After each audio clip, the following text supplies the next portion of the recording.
amigos, bienvenidos al canal del Coronel y al canal del profesor, del doctor Alfredo Jalife.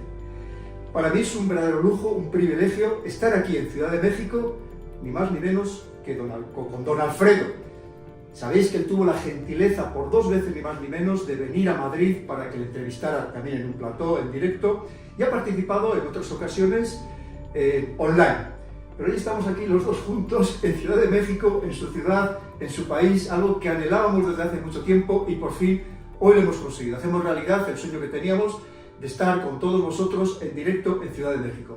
Tenemos mucho de lo que hablar. Hoy el doctor me ha dicho, hoy yo te voy a preguntar a ti más que tú a mí, porque ya que estás aquí invitado en mi país, en mi ciudad, pues es lo que corresponde. Tenemos muchísimo de lo que hablar de aquí de América, de Europa, del resto del mundo, de tantísimos escenarios. Doctor, qué gusto, qué gusto estar aquí con usted. Lo mejor, no puede ser, no se pudo haber dado mejor coincidencia. Bueno, no, pero además tengo que reconocer que usted es un mago de la tecnología. Y yo soy del Paleolítico inferior. Yo si no fuera por Giselita, bueno, no funciono, acaba pronto. Ahora, va a ser una transmisión, yo le llamaría transatlántica, hispanoamericana, que eso es importante porque más que alejarnos, España y México y Latinoamérica, cada día debemos estar más juntos, porque si hoy no sabemos reunirnos en este mare magnum que está sucediendo en el planeta, el nuevo orden mundial en proceso, van a haber perdedores y ganadores, y quienes no se sepan mover, pues la van a pagar muy feo. Bueno, totalmente de acuerdo. Sí. Eso es lo que trato yo de transmitir estos días aquí en América constantemente. Tenemos que ser capaces, los hispanos, de encajar nuestra pieza, que no es pequeña ni mucho menos, en el nuevo puzzle geopolítico, que como usted bien ha dicho, doctor, y lo sabe perfectamente, todo lo que existía se ha descompuesto. Estamos en otra cosa completamente diferente. Ahora, rápidamente le digo yo, ahora que viajé que cada año voy a España, ahora que fui al sur de España, a Sevilla, Granada, Córdoba, Málaga también, la descubrí, que no la conocía. Impresionante, la evolución de Málaga es increíble. Así es. Y luego salté a Lisboa, que no la conocía, que ya me enteré desde Felipe II, pues Lisboa, toda Portugal era parte de España. A veces les olvida mucho, ¿no? Bueno, porque quieren hacer la reingeniería antihistórica, más que nada. Entonces, a mí me llama mucho la atención y yo creo que debe ser ejemplo para los países que lo usan desde el punto de vista, pues yo diría, pecuniario. Usan el choque de España con algunos países de Latinoamérica y abusan de ello.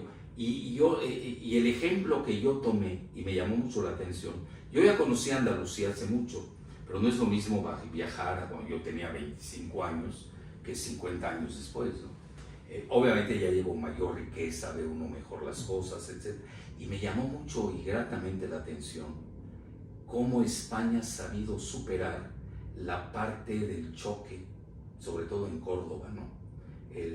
Con pues la civilización islámica, árabe, y hoy veo que se llevan de maravilla. Yo creo que ese es el ejemplo a seguir para Latinoamérica. Sobre todo para los jacobinos trasnochados, ¿no? Que abundan, que muchos de ellos hay españoles ahí incrustados. Sí, bueno, esos son los peores. Esos son los peores. Bueno, y además son gangsteriles, todos tenemos sus biografías. Bueno, entonces yo creo que ese es el ejemplo a seguir. Entonces me da un gran placer que estemos de nuevo. Pues que nosotros también tenemos muchos más elementos de unión, de nexo. Sí. Es que el hermanamiento está ahí, es innegable completamente. Y yo no soy una gente muy devota de la religión, porque yo soy politeísta, realmente. A mí me encantan todas las religiones. Y quizás no me he convertido al judaísmo porque no nos aceptan, por el Talmud. Sí, pero claro, puede ser por parte de madre. Así es, así es. Entonces, y las conozco bien, el budismo, tuve mi fase budista, mi fase hinduista, me encanta. Con los chiitas me llevo bien, con los sunitas, pero no quiero hablar de mí. Más que nada lo que quiero dejar presente es de que esa evolución cultural que tenemos en los países que está regresando la cuestión cultural, etcétera, etcétera. Ahora que estuve en Madrid, asistí a a la exposición de la Virgen de Guadalupe, Ujú. que fui no porque yo sea devoto o sea guadalupano, porque yo era muy amigo del abad Schulenberg, que era el que manejaba la Basílica de Guadalupe. Y hay secretos religiosos que no los puedo decir. Qué bueno. Claro, claro. Secretos religiosos. Secretos religiosos que me contó Schulenberg. Bueno, que los conoce en México quienes se meten al tema. A lo que quiero llegar es lo siguiente. Asistí al Museo del Prado, me dio mucho gusto ver la imagen de la Virgen de Guadalupe en los camiones allí en Madrid de tránsito, ¿no? Muy bien armada la exposición y hecha por dos entidades que no necesariamente son muy religiosas en México. Yo diría hasta todo lo contrario. Unos hasta antirreligiosos y otros exageradamente laicas. No pasa nada, no pasa nada. Pues fíjese, doctor, que estos días aquí en México varias personas me han hablado, mexicanos, que han visto esa exposición y que les ha encantado. Fabulosa. Les ha encantado. Fabulosa la exposición de la Virgen de Guadalupe, que la hacen dos entidades mexicanas importantes, la UNAM, que es mi universidad, y la INA, que es el Instituto Nacional, no sé cómo se llama bien las siglas, de Antropología e Historia de México, que eso es muy fuerte a nivel laico, pero ellos son estudiosos y no se detienen a ver si la Virgen de Guadalupe, que si este es guadalupano, no es guadalupano, etc. Porque en México ya empezó el guadalupanismo a regresar, ha tomado un gran vigor, debido a que los migrantes mexicanos son más guadalupanos que nosotros. Fíjense lo que les estoy diciendo, es muy importante saberlo. Y ha empezado mucho en la elección que hemos visto en Estados Unidos. Bueno, a lo que quiero llegar es a lo siguiente, de que el antecedente de la Virgen de Guadalupe, pues era una española. Claro. Bueno, aquí si alguien lo dice, bueno, lo linchan. Bueno, ese es ya el primitivismo cavernícola. Tenemos que civilizarnos. Y la falta de conocimiento de la historia, Exacto. doctor, que hay mucha ignorancia, lamentablemente. Así es. Aquí, y le voy a decir, y mucha más en España, que tenemos hasta ministros absolutamente ignorantes, y no me cansaré de repetirlo. Por cierto, estos días me han contado que hay mucho sincretismo todavía aquí en México, con las religiones incluso ancestrales, y me han hablado precisamente de una capilla que se construye prácticamente al poco tiempo de llegar aquí Hernán Cortés. Estamos hablando, creo que sobre el año 1522, 1523, y que además allí por lo visto que es un sitio donde no se prohíbe entrar las cámaras de televisión, se prohíbe grabar, y que hay mucho sincretismo, ¿verdad? Que además incluso hay personas que lo creen firmemente, que van allí a ver si se realizan milagros, a ver si se curan. Eso existe todavía en México, ¿verdad? Bueno, lo que pasa es que México es una cuna de civilizaciones prehispánicas. Y aquí, por ejemplo, se equivocaron, y yo lo critiqué mucho en su momento, se clavaron con lo que se llama Tenochtitlan. Obviamente los que manejaron eso no tienen ni idea de qué es México. Además, una de las personas que lo manejó ni es de origen mexicano real, ¿no? Es la falsedad política lo que da. Entonces, no quiero meterme mucho en ese renglón, pero se clavaron con Tenochtitlan, quitan la estatua de Cristóbal Colón, que además era español, era italiano, genovés. Ahora están en dudas ahora de dónde era. Ahora, bueno, no importa, pero no pues, y eso. Por eso yo doy el ejemplo de Andalucía, la Andalucía moderna, que es la entidad más grande de España a nivel provincia, si no me equivoco, ¿no? Sí, territorialmente. Territorialmente hablando, ¿no? Entonces, rivaliza también, las dos Castillas también son muy amplias. pero ya sumadas, sí. Aquí está Andalucía toda, ¿no? Bueno, entonces, ¿a qué quiero llegar? Para mí se me hizo ejemplar lo que vivía ahora en Andalucía. No hay bad feelings, ¿no? Hard feelings, no hay odio. Pues, ¿cómo estás resucitando esas cosas del pasado, ¿no? Etcétera, etcétera. Entonces, esa parte de las civilizaciones en México, yo protesté, pues dije, bueno, yo soy de origen yucateco, imagínense, que los mayas no existieron. Los mayas, Jacques Sustein del Collège de France decía, son los griegos del continente americano. Luego los olmecas, de donde es el presidente López Obrador, su mamá y su padre, su madre que es de Veracruz, su padre de Tabasco. Los olmecas eran el inicio de toda la civilización mesoamericana, pero hasta que llegué a Perú y me entero que estaban los carales, que son anteriores a los olmecas. Bueno, nos dormimos y nos comieron la historia. Bueno, ¿a qué quiero decir? No solamente está eso, están también los zapotecas. Es decir, México es es una cuna de civilizaciones prehispánicas. Es decir, ya por antonomasia somos un país plural y no podemos caer en maniqueísmos baratos, donde yo soy el bueno, tú eres el malo, ergo te voy a destruir. Y sobre todo, doctor, por parte de los que están hablando en ese sentido y luego piden la nacionalidad española, ¿no? Además, bueno, ese es un tema. No quiero tocar ese tema porque allá ardería Troya, bueno, etcétera. No porque la cacharon, si no lo hubiera hecho. Bueno, pero es que me han hablado también de que parece que también los hermanos también la ya lo pidieron pidieron, la nacionalidad sí. española. Bueno, algo han de saber que no sabemos nosotros.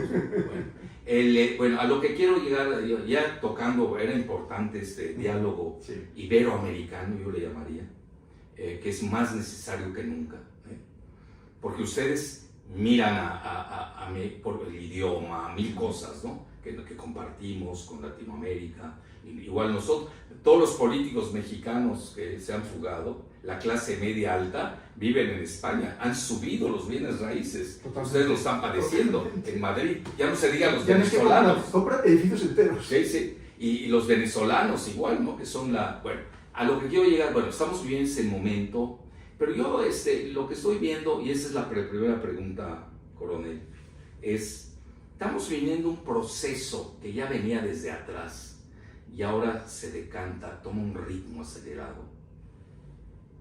¿Por qué razón lo digo? Porque el grupo de Shanghái nace en 2001, así de fácil. El RIC, Rusia, India, China, nace en 2008, lo hace Primakov, el primer ministro ruso, Primakov, en un momento difícil para Rusia, cuando lo estaba vapuleando Yeltsin, ¿no?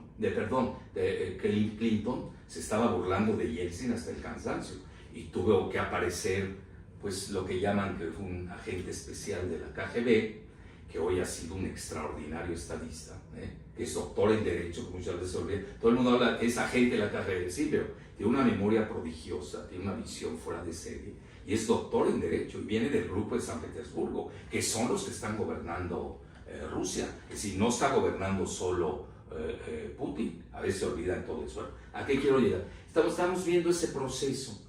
2001, vimos lo que pasó el 11 de septiembre, pero el 2001 nace el grupo, antes incluso de los atentados del 11 de septiembre en Nueva York, donde hablan ya China, a instancias de China, ya hablan de luchar contra el terrorismo, el separatismo, ¿no? Entonces ya tienen una idea cabal de lo que ya, estamos hablando de 24 años anteriores. Y luego, ese mismo año, sucede el 11 de septiembre, y luego es cuando Jim O'Neill, personaje importante, independientemente de que uno esté a favor o en contra, de Goldman Sachs, británico, de Manchester, no es cualquier cosa ser de Manchester, que ser de Escocia, ojo, bueno, lanza el concepto de los BRICS, pero si todavía no nacía Sudáfrica, entonces él ahí, que comenta, son los grandes que van a dominar económicamente el mundo, lo cual fue cierto y hoy lo estamos viviendo. Ahora, ¿qué pasa? Se equivoca luego con los 11 magníficos, eso nadie lo recuerda, pero los que damos clases, somos estudiosos, pues sí nos acordamos, fue un fracaso total de Jim O'Neill, y hoy entra en pánico, porque India se incrusta en el grupo de Shanghái. Está esa foto que ya recorrió el mundo, que ya es icónica, etcétera, etcétera. Y entonces la pregunta es en este sentido, coronel. Es un proceso, yo así lo veo como un proceso, pero no necesariamente usted la tiene que ver así, además usted tiene una visión geoestratégica. Yo la tengo más desde el punto de vista geofinanciero, geoeconómico. O realmente cambió el mundo repentinamente en Tianjin, ¿no? Debido a que comete un error Trump, igual que el que cometió Obama al empujar a Rusia a los brazos de China. Hoy Trump empuja a India a los brazos de China. Son dos errores gravísimos, uno de los demócratas y otro de los republicanos. Y la realidad, de repente estamos ante una nueva, todavía no se da el nuevo orden mundial, pero al menos en lo que yo veo, se aceleró el proceso hacia un nuevo orden mundial, que ya se nota quiénes van. Obviamente la cumbre de Shanghái en Tianjin, que es un puerto a 2 horas, hora de Beijing, tuvo un éxito fenomenal. No sabemos qué hablaron, no sabemos cuando se sube Modi al carro Aurus de Putin, 1 hora, qué hablaron. Cuando Rusia e India siempre han tenido excelentes relaciones, no es nuevo. Aquí el problema era cuando amarraron navajas entre China e India, que es el juego británico, no es ningún secreto decirlo. El mismo Jim O'Neill lo comenta. Dice, cuando se reúnan China e India, sí nos preocuparemos. Mientras tanto, los BRICS no valen nada. Bueno, ahí tenemos un evento, luego tenemos la parada militar en Beijing, que ahí usted sabrá cómo definirlo, el mandarín Xi Jinping en el centro, a su derecha el presidente Putin, y a su izquierda un nuevo invitado trilateral, que se llama Narendra Modi, Kim Jong-un, bueno, y vestido de occidental. Correcto. El único que no iba vestido de occidental era precisamente Xi Jinping. Todos los gestos son importantes. Todo vale. Todo es importante. Porque él siempre, le voy a decir por qué, porque yo copié mucho de sus trajes, que no eran tipo Mao. Eso, me gustaron. ¿Es verdad que usted los lleva alguna vez? Sí, yo los llevo. A mí me gustan mucho los trajes norcoreanos. Así tipo Kim Il-sung, bueno, tipo Sun Yat-sen, ¿no? No, tipo, ¿cómo se llamaba el papá? El abuelo, el famoso, Kim Jong-un, Kim Il-sung, algo así. Kim Il-sung. Kim Il-sung, exacto, que es el padre. Porque Kim Jong-il y Kim Jong-un. Exacto. Entonces, incluso lleva a la hija de 12 años de edad, ya está preparando la sucesión. Bueno, entonces ahí ya tenemos otro evento. Y luego, inmediatamente después, como si esto fuera poco, viene el golpe de gracia con la reunión en Vladivostok, que marca todo y donde lanza su discurso famoso Putin. Esto se veía venir, no es nuevo ni mucho menos. De hecho, la CIA durante muchos años estaba enviando mensajes, informes anuales al Congreso estadounidense diciendo, ojo, que esto se viene, ojo con China. Pero los políticos como que no se lo acababan de creer. Entre otras cosas porque seguían en ese proceso de deslocalización de sus principales empresas, porque por ignorancia pensaban que eso les beneficiaba, porque era más barato producir en otros lugares, y no le prestaban atención. Esto se veía venir, efectivamente. Lo que pasa es que el proceso se ha acelerado muy rápidamente. Es que, como usted bien ha dicho, hasta el año 2000, China la despreciábamos completamente, y había motivo para ello. Piense que en aquel momento China apenas era el 3% del Producto Interior Bruto Mundial. Lo ha multiplicado por más de 6 en 25 años. Ningún otro país ha sido capaz de hacer algo semejante, ningún otro país. Pero es que además entonces prácticamente no presentaba ni el 1% de las patentes internacionales. Hoy China presenta más de la mitad de las patentes internacionales, precisamente en la Oficina Internacional de la Propiedad Internacional dependiente de Naciones Unidas. Sí, el cambio ha sido absoluto y como usted bien ha dicho, hasta estamos hablando de ese año 2000, que es cuando llega Vladimir Putin a la presidencia de Rusia.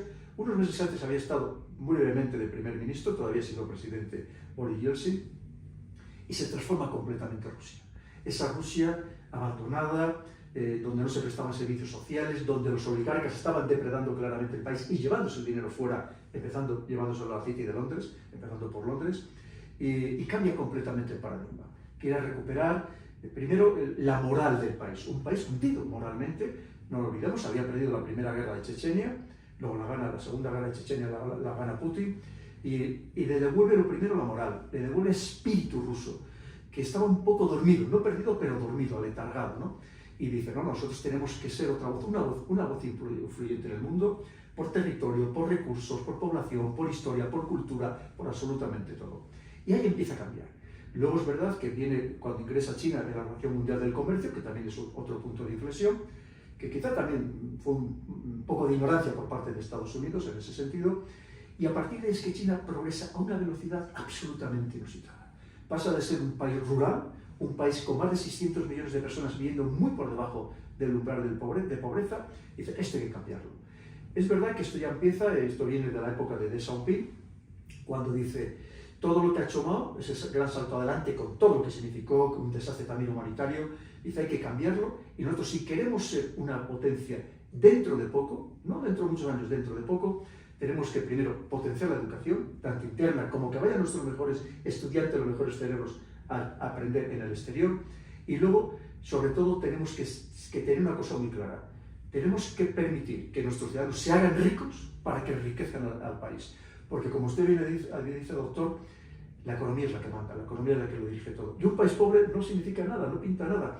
Los países, como tenía muy claro de Xiaoping, tienen que ser ricos para enriquecer o sea, no para enriquecer, sino para tener un buen servicio de inteligencia, un buen ejército y satisfacer las necesidades de sus ciudadanos. Y ahí empieza a cambiar todo con una rapidez que desde luego es algo apabullante. Yo entiendo que Estados Unidos tiene que estar asustado por la rapidez que se ha producido todo. Como usted bien dice, todavía en aquellos años Estados Unidos hacía y deshacía a su antojo. Pensemos en 1999, cuando bombardea la OTAN / Estados Unidos, ni más ni menos que la capital de un país soberano, como Belgrado, la capital de Serbia. Y no pasa nada, que por cierto, de paso, aprovechó y bombardeó la embajada de China. Sí, le pegaron. China ni siquiera protestó, no pudo protestar en aquel momento. No, inventaron que era un estacionamiento. Sí, claro, bueno, lo de siempre. La CIA se equivocó en su mapa. Efectivamente. Pero sí lo guardan en su registro los chinos. Absolutamente. Ahí lo tienen. Y a partir de ahí, China empieza a decir, mira, este es nuestro momento, y mientras vemos un occidente que está claramente en declive, y luego podemos hablar de Europa, más claro el declive imposible, con todo lo que está sucediendo, y nosotros es nuestro momento.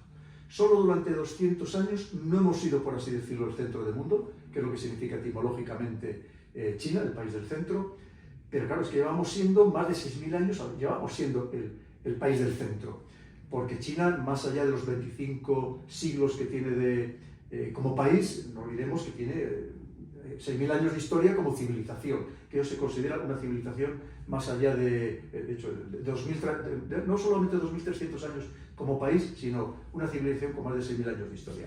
¿Qué significa? Que cree que su momento ha llegado y que además han conseguido, que fue el ejemplo del otro día del desfile, que tiene mucha simbología todo lo que ahí sucedió, de mostrar un país unido, un país que va al compás, que va a la misma música, todos desfilando perfectamente sin salirse ni un milímetro uno del otro. Mientras que estamos viendo lo que está pasando en otros países, los problemas internos de Estados Unidos, los problemas de una Unión Europea que vemos a dónde vamos, que si no nos desintegramos poco nos falta, claro, y ellos están en una dinámica diferente.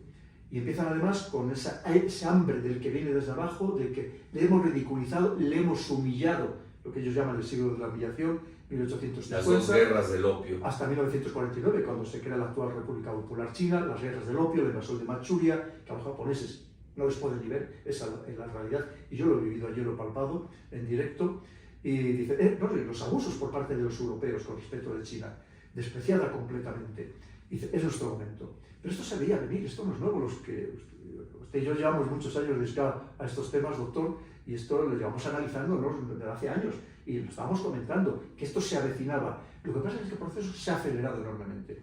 Como usted bien ha dicho, lo que acabamos de vivir en la cumbre de la Organización de Cooperación de Shanghái, el SCO, ha sido apabullante, donde además, si seguimos, abrimos la cuenta de Twitter, de X, de Modi, del dirigente indio, vemos constantemente alabando a Putin y a Xi Jinping, alabándoles, y además con una preocupación por parte de Trump clarísima, porque India estaba en la alianza Quad, esa especie de mini-OTAN que había creado Estados Unidos para intentar cercar estratégicamente a China. De hecho, todavía el anterior secretario de Estado en la administración Biden, Anthony Blinken, había ido a India para recordarle que seguía en la alianza Quad, para recordárselo. Y es más, el anterior el portavoz de la Casa Blanca permanentemente amenazaba a India, ojo con lo que estaba haciendo, ojo con acercarse a China, pues al final se ha acercado a China. Además, ya no va Trump a la reunión del Quad. Correcto, efectivamente, ya no va a ir. Y luego, claro, mientras tanto, pues tenemos una Rusia, que ya lo decía Kissinger, que el gran error que se podía cometer era ponerlo en los brazos de China, que no se nos ocurriera, empezando por el daño que nos ha hecho a Europa romper las relaciones con Rusia y que nos sigue haciendo. Pensemos ahora mismo que uno de los grandes acuerdos a los que llegan es abrir el Siberia 2, el gasoducto, que ya si lo unimos con el Siberia 1, es que estamos hablando que el Siberia 2 va a proporcionar más de 50 billones de metros cúbicos anuales de gas desde la península de Yamal en Rusia a China. Si lo unimos con el 1, estamos hablando de más de 100 BCM anuales. lo que nos tenía que haber llegado a Europa, lo que nos tenía que llegar a Europa, que nos ha hecho un daño terrible. Y encima una Europa que nos hemos puesto de rodillas delante de Donald Trump, con unos políticos nefastos que tenemos, que se han arrodillado, que le han besado la mano a Donald Trump, y que toda otra cosa le vamos a comprar, y todavía no sabemos de dónde lo va a sacar, ni más ni menos que 750.000 millones de euros en energía a Estados Unidos. Es decir, estamos haciendo el ridículo en Europa. A un precio de gas licuado natural 6 veces mayor al que tenían en el Nord Stream 2. Correcto. ¿Quién lo bombardeó? Pues hoy se están peleando si fueron los británicos o Estados Unidos. Desde luego a los ucranianos les utilizaron. Que detrás está la mano del Reino Unido, sea el SBS, o sea con otras fuerzas especiales, y de Estados Unidos creo que cabe poca... No tiene la tecnología Ucrania para eso. Agarraron ahí un ucraniano en Italia. Bueno, eso es para divertirse. Efectivamente, para distraernos a todos, que es lo que llevan haciendo hace mucho tiempo. Pero claro, efectivamente, el gas natural licuado, doctor, aunque en origen sea muy barato, que no lo es, porque en muchos casos procede del fracking, aunque fuera muy barato, por ejemplo, el proveniente de Qatar, hay que embarcarlo en buques, que hay muy pocos estos buques metaneros, que además tienen unas normas de seguridad de navegación muy estrictas, mucho más que los demás barcos. Tienen que estar a más distancia de la costa, a más distancia de otros barcos, por el riesgo que engendran. Luego tiene que llegar a un puerto, hay que volverlo a gasificar, hay que regasificarlo y luego hay que distribuirlo. Con lo cual, siempre se va a encarecer el coste, siempre. Eso contando con que haya suficientes buques metaneros para que tengas el suministro garantizado, que eso es otra parte, sobre todo en momentos de mucha necesidad de gas por parte de otros países.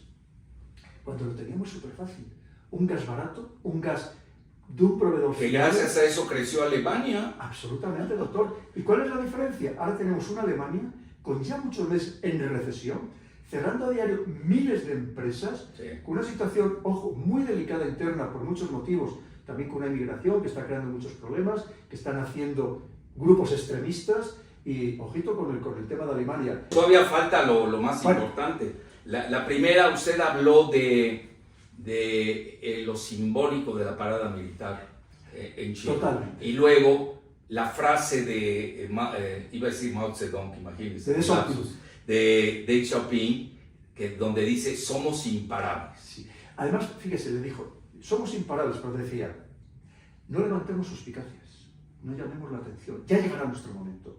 Lo mismo si se acuerda aquello que decía, lo importante es que el ratón cace ratones, da igual que sea pardo que sea negro, lo importante es que cace ratones. La sabiduría china, ¿no? Y luego aquello que decía, que dijo, muy interesante, ¿cómo es eso de que para ser socialista hay que ser pobre? No, tenemos que ser ricos, porque solo si somos ricos podremos ser un gran país, podremos ser un país dominante, podemos tener efectivamente un buen ejército, unos buenos servicios de inteligencia, pero solo si somos ricos. Fíjese qué diferencia de mentalidad, y por eso decía, eso no, tenemos que enriquecer y permitir a los ciudadanos chinos que se enriquezcan, porque si se enriquecen al conjunto del país. Fíjense qué cambio de mentalidad tan importante, y sobre todo la genialidad. Nuestros mejores jóvenes, los más brillantes, han estudiado al extranjero. ¿Dónde están los conocimientos? ¿En las facultades de ciencias donde dan clases los premios Nobel? ¿Dónde? ¿En Estados Unidos? ¿En Reino Unido? ¿En Israel? Que también ha ido muchos chinos a estudiar en Israel. Vamos a absorber ese conocimiento y lo vamos a mejorar. No solamente vamos a aprender, vamos a copiar, sino que lo vamos a mejorar. Y es lo que vemos hoy en día, doctor. Como la tecnología es suya. Da igual de lo que hablemos, de vehículos eléctricos, de lo que queramos hablar. La tecnología es suya. No, pero la tecnología de impacto crítica que le llaman. Yo siempre doy ese dato, que lo maneja el think tank australiano ASPI. De 64 rubros en tecnología de impacto crítica, China lleva la delantera en 57. Es lo que yo digo, ya está el futuro escrito en el muro. Fíjese, doctor, por si alguien piensa que de repente nos hemos vuelto pro-chinos, no. Eso que usted dice es el estudio de probablemente quizá el principal think tank australiano. Sí, ASPI, ASPI. Por eso le digo que no sé, para que nadie piense que es la anglósfera. Porque ya sabe que seguida que dice es propaganda. Que te has vuelto pro-chino, pro-ruso. Bueno, son los maniqueos cavernícolas. Totalmente. Y abundan, por desgracia, ¿no? Totalmente, doctor. Pero fíjese, vamos otra vez al tema de Europa, que hemos antes hablado. Sí. O sea, el daño que nos ha hecho todo el tema del Nord Stream Alemania, que la han destruido, que fíjese que ha pasado de llamarse la locomotora de Europa, sí, y ahora empiezan a llamar el enfermo de Europa, doctor.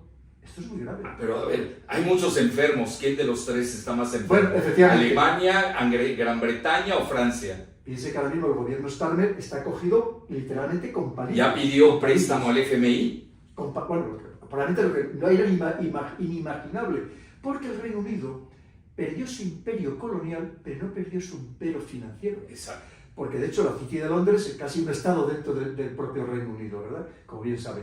Pero no solamente eso, fíjese la situación ahora mismo de Francia. Es que en la época Macron llevan 4 gobiernos, doctor. En un año 3. Bueno, es que es una barbaridad. Sí. Es que además hoy, tanto políticos de extrema izquierda o de izquierdas como de derechas, pidiendo la dimisión de Macron, que se cree el nuevo Napoleón, que nos quiere llevar a la guerra, que el otro día decía que los hospitales franceses tenían que prepararse para empezar a recibir cientos, no, miles, decenas de miles de heridos en la nueva guerra que están preparando, y decía que para antes de marzo de 2026, y tiene una popularidad del 18%. Y probablemente después de esto todavía sea mucho más baja. Es decir, ese es lo que tenemos. Pero no nos olvidemos quién es Macron, empleado de la banca Rothschild. ¿Qué es lo que son los globalistas, que son los perdedores? Nada más les queda la guerra mundial para poder aguantar su burbuja especulativa de 2.000 millones de billones de dólares. Luego, ¿quién es Merz? Merz, empleado de BlackRock, uno de los monstruos más grandes gigabancos del planeta. ¿Quién es Starmer? Pues es del mismo linaje de Tony Blair, de Brown, que con guerras y con cuentos financieros trataron con curitas de solventar el planeta, porque ellos tenían su plan, hay que decirlo. Pero fíjese, doctor, yo no me cansaré de repetir y de avisar a todos nuestros queridos seguidores, a los suyos y a los míos. Ojo que esto no es una broma, lo que acaba de decir usted, doctor. Esto es tremendamente preocupante. Sí. Una situación económica caótica, una situación social muy caótica en la mayoría de los países de Europa, que casi de enfrentamiento civil. Claro, es que aquí puede ver que la única solución es la guerra. Sí. Porque, como usted bien sabe, las grandes fortunas se hacen en las guerras. Porque, claro, como dice el canciller alemán, oye, que a Volkswagen le va mal, que fabrique carros de combate. Esa es la solución, llevarnos a la guerra. Una Alemania que ha roto su techo de gasto para gastar en defensa, un país que está muy mal económicamente, como está toda Europa, y que solo están apostando por la defensa, por gastar en armamento. Es decir, a mí me parece absolutamente demencial, pero fíjese el tema de Francia. No olvidemos, doctor, que hace menos de un mes el gobierno francés ya había hablado de hacer reducciones importantísimas del presupuesto público, porque, claro, se lo está pasando mal. De entrada les han expulsado prácticamente de África, con todo lo que obtenía Francia de África, y además, lo poco que tienen, parece que están empeñados solamente en gastarlo precisamente en ir a la guerra, que a mí nos parece de locos totales, y entonces estamos en una situación muy delicada. Y fíjese que, como usted bien ha dicho, estamos hablando de Alemania, de Francia y del Reino Unido, aunque no esté en la Unión Europea. Que me hace mucha gracia porque cuando hace la coalición de las voluntades, que la hacen el otro día en París, organizada por Macron, o cuando van a visitar de esta manera tan sumamente humillante a Donald Trump a la Casa Blanca, van los 4 grandes, Francia, Alemania, Reino Unido, Italia, y luego es verdad que no llevan a España, llevan a Finlandia, que no sé qué pintaba allí Finlandia, ¿no? Pero para la finlandización de Ucrania. Efectivamente. Ya para darles el modelo. Eso es. Pero pues sí, pero vea la cara de cementerio que tenía, bueno, frente a Trump. Y la imagen, que parecía que era el director del colegio que había llamado a unos niños que se habían portado mal para amenazarlos de expulsión. Y los 7 pigmeos. Totalmente. Frente a él. Tremendo. Bueno, no será, coronel, de que eso es una hipótesis. Ellos apostaron todo, el equipo Biden, Jack Sullivan, Blinken, que traen las teorías, las adoptan de Mackinder, 1907, que ya sabe usted, no hay que impedir, hay que llevarse toda Eurasia, ¿no? Que las retoma Brzezinski, que era el estratega de los demócratas, que incluso dice su frase célebre en el libro El tablero de ajedrez mundial, Rusia con Ucrania es un imperio, Rusia sin Ucrania es una potencia regional. Entonces ellos le apostaron a Ucrania, por supuesto. Entonces, y ahí se clavan todos los globalistas, porque al final los demócratas resultaron más globalistas que nadie. Perdieron a la clase obrera, y ahí tenemos todo lo que es Clinton, Obama. Va a salir el libro de Clinton este jueves, salieron unos extractos la semana pasada, yo escribí de eso en la jornada este domingo, sobre los extractos del libro de Clinton, que reconoce que fue una mala apuesta la globalización y que él ya había percibido, se está curando en salud, que China iba a ser una superpotencia económica. Sí, ahora lo sabemos. Pasado, ¿sí? No, ellos querían destruir a Rusia vía Ucrania, balcanizar a Rusia, ojo, hacer cambio de régimen en el Kremlin, y es todo el esquema de Stroop Talbot, que era el director de la revista Time y subsecretario de Clinton. Es que aquí hay una concatenación de hechos, esto no se da en el vacío. Entonces yo creo que la derrota, yo creo que hay muchas derrotas, pero sí yo creo que el punto de inflexión fue la derrota, el Oreshnik. El Oreshnik, el misil hipersónico. Sí, así es, el misil hipersónico de Rusia, que demuestra ya que estaba perdida esa guerra, y hoy está perdida, entonces ya no saben qué hacer. El problema de Trump es de que él debió haberse salido antes. Se lo dijo Steve Bannon, quien fue su ideólogo en el primer mandato, y le digo, no es tu guerra, salte, esta es la de Biden. Y en lugar de salirse, esos juegos de Trump, que es el de precisamente una persona, bueno, ¿y qué hago, no? O te me empantano y al mismo tiempo estoy negociando con Rusia. Estuvo lo del espíritu de Alaska, que mal que bien hablaron, negociar. Hay una cierta repartición del mundo, entre comillas, ¿no? Y eso obviamente llegó a hacer las preguntas más adelante, que ya daremos el tiempo a nuestras seguidoras y seguidores. Bueno, ¿qué va a quedar? ¿Qué va a pasar con Trump?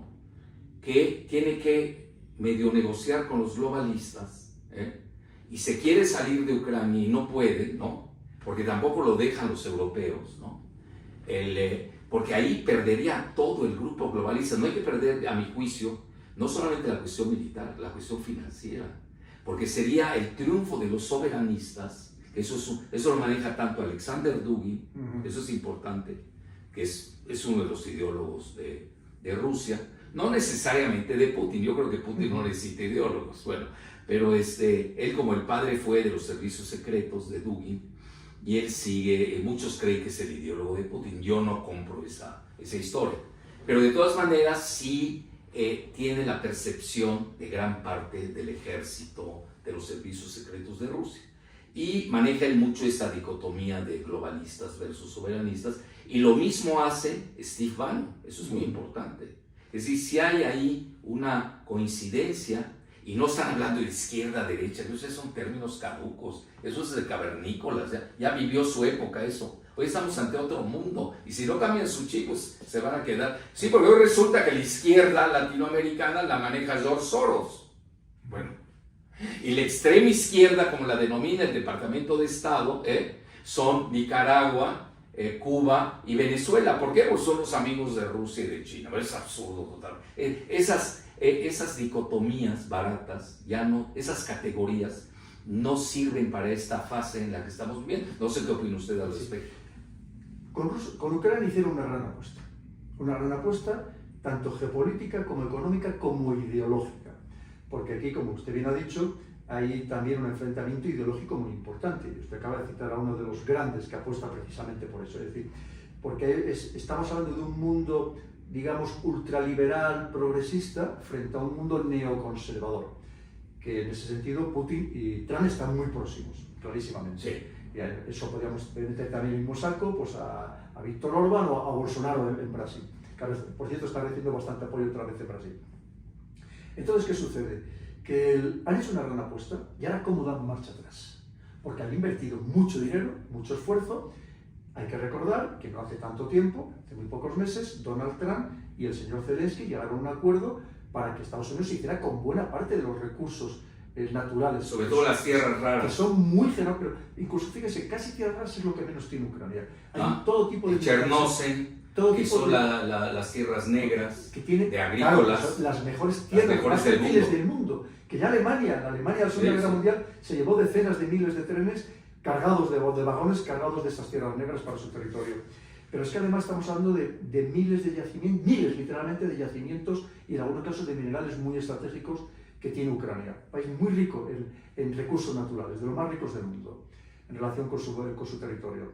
Claro, entonces Estados Unidos tampoco puede dar marcha atrás en esa apuesta, porque haría ridículo, que bastante lo ha hecho ya con el tema de Afganistán, ya sabemos lo que le pasó en Vietnam, y al final es que tampoco está ganando ninguna guerra de manera clara desde la Segunda Guerra Mundial, ¿no?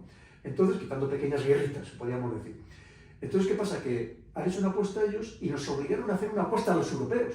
Que eso es lo peor de todo, que nos han metido en una dinámica de la que ahora nuestros dirigentes tampoco quieren ni pueden salir. Porque ¿cómo dejan de apoyar a una Ucrania? Por más que te vendan los derechos humanos y la democracia y todo lo que... ¿Cómo dejan de apoyar a una Ucrania en la que han apostado tanto? Y siguen empeñados, son contumaces, persisten en el error, no quieren dar el brazo a torcer. Y en esa dinámica estamos. Cuando están destruyendo completamente un país, están destruyendo la población de un país, van todos los días muriendo ucranianos, evidentemente, en esos frentes, y no son capaces de encontrar esa solución, o no quieren encontrar esa solución. Y luego, claro, vienen por otra parte los que viven de la guerra, los que en este proceso se están enriqueciendo, vendiendo todo tipo de medios. Porque cuando un país dice, le voy a enviar misiles, ese país necesita recuperar los misiles que envía a Ucrania. Y eso significa mantener el ritmo de producción industrial militar. Con lo cual hay un pastel muy grande ahí. Y luego es cierto que están los más beligerantes, tanto incluso algunos dentro de los demócratas como también de los propios republicanos, que no dice quieren, Graham, dice que es que no quiere que termine la situación, que parezca que hay una derrota estadounidense con la apuesta que ha hecho. Y en esa dinámica estamos. Y mientras tanto pues se sigue despedazando clarísimamente un país sin tener ningún sentido, porque como usted decía, pues a ver, la guerra, con mucho sufrimiento, con muchas bajas, con mucho esfuerzo, pero la va ganando Rusia. Poco a poco sigue ganando terreno. Y como dicen, cuanto más tarde en llegar a un acuerdo de cualquier naturaleza, peor va a ser para Ucrania clarísimamente. Y en esa dinámica está.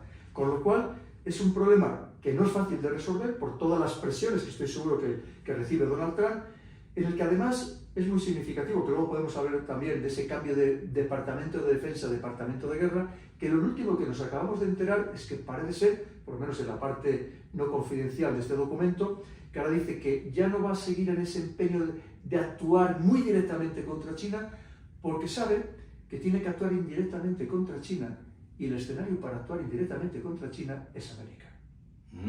Le pega a Perú, Chancay. La estrategia de aproximación indirecta del líder Hart. Es decir, esto no es nuevo tampoco. No puede ir directamente, vamos a ir indirectamente. Los flancos. Vamos a procurar expulsar a China de Es lo que dijo Rubio hoy. Claro, es que esa es la clave de todo. Y es lo primero que hace el gobierno de México, que va a imponerle tarifas a China. Es que fíjese, la reunión del otro día de Marco Rubio con la presidenta Sheinbaum, que además me han llegado rumores de que también probablemente haya muchas más cosas que se hayan pactado, por ejemplo, que México deje de inyectarle petróleo a Cuba. Que parece ser que en estos primeros meses, los primeros 6 meses de este año, le ha enviado más petróleo a Cuba, México, que en los 2 años anteriores. Entre otras cosas, a cambio de que vienen aquí, creo que son como 600 médicos, que eso lo conocerá usted mucho mejor que yo. Y le está presionando, porque además el otro día ha habido una senadora mexicana que en una entrevista a Fox News ha dicho literalmente que México, creo que se llama Lili Tellez, ¿verdad? Sí. Que ha dicho literalmente que México es un narcoestado, un narcogobierno, un narcorégimen. Esto es muy grave, porque en este Estados Unidos, que está empeñado en esta lucha contra el narcotráfico, que dicen ellos que es un componente geopolítico, lo mismo que ahora está actuando contra Venezuela, si le funciona lo que está haciendo en Venezuela, que yo me temo que Donald Trump no va a dar marcha atrás, porque no puede dar marcha atrás una vez que se ha lanzado a este juego, en esta apuesta. Y más el petróleo de Venezuela, que claro, es la mayor reserva del mundo. Absolutamente. Pero fíjese, es que a lo mejor detrás viene otra serie de países. Y la de México también está en juego el petróleo. El petróleo. Está la sombra de BlackRock sobre el Golfo de México. Es que México es tan sumamente rico en todo. Sí. Usted lo sabe, doctor. Qué país más maravilloso, qué riquezas tiene. Y probablemente ni siquiera sabe todo lo que tiene en su subsuelo, no, porque es un país... Primero en plata, primer productor de plata del mundo. Vea la plata cuánto subió. Claro, pero tiene ¿Y dónde está? Muy baja densidad de población y todavía queda muchísimo por explorar. No, pero el Golfo de México, el petróleo, la parte mexicana es importante. Fíjese que la ha cambiado el Golfo de América ahora, ¿no? Sí, y no el Golfo de Estados Unidos. Pues la palabra América en Estados Unidos es Estados Unidos, no es América en español. Correcto. Cuidado. Pero fíjese, estamos hablando de plata, primer productor del mundo. Tercero en cobre. Cobre, que es un mineral más que estratégico. Usted no sabe como militar. Pero que le pregunten a Pinochet que no lo entregó, el cobre. Bueno, de hecho en Chile hay una ley del cobre, sí, que es la que sirve para... Ni Pinochet lo entregó. Así es. Pero ahora se lo está llevando China a gran parte. Pero fíjese, aquí están hablando de otros minerales como puede ser molibdeno, tungsteno, y empiezan a extraer litio. Pero el problema que es, ¿cuál es? Que todo esto, ¿quién se lo está llevando, doctor? ¿Canadienses? Que muchos de estos empresas canadienses, a su vez, los principales accionistas son grupos de inversores, muchos también estadounidenses, Estados Unidos y el Reino Unido. Fíjese, México es un pastel gigantesco. Es un botín. Usted lo ve como pastel. Absolutamente. Yo lo veo como botín. Un botín, efectivamente. Estamos en la época de piratas digitálicos. Mucho más preciso que yo. Pero claro, es que si cae ahora mismo el régimen del señor Maduro, que lo que le gustaría a Estados Unidos... vendría un efecto dominó, ¿no? Lo que le gustaría a Estados Unidos es poner a alguien en el poder que le fuera totalmente sumiso y que le entregara todos los recursos de Venezuela, que también es muy rico y también, porque también tiene una minería ilegal muy importante. En oro. Empezando por el oro. Pero claro, detrás vendría Nicaragua, detrás vendría Cuba. Que por ya se cayó Bolivia, ya se cayó Ecuador. Que por eso está presionando a México para que termine de arruinar a Cuba, no enviándole el petróleo, que en su momento procedía de Venezuela prácticamente. Pero, claro, pero es que el siguiente, efectivamente... Pero Cuba puede recibir el petróleo de Rusia. Claro, tarda días, pero puede recibir el petróleo. Sí, en este momento, pero Estados Unidos a lo mejor se pone por el medio y no lo deja que llegue, ¿no? Pero claro, es que fíjese, ese efecto dominó, porque lo ha dicho claramente, que ahora se van a centrar en América. No, pero lo que usted acaba de decir es cierto, totalmente, yo coincido.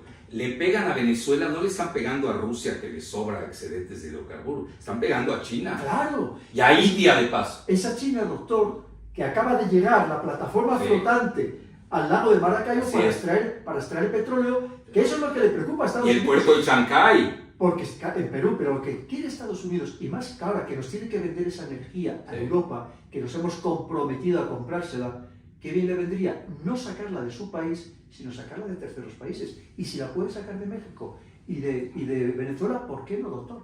Es que piensa, efectivamente, al final toda hay economía detrás.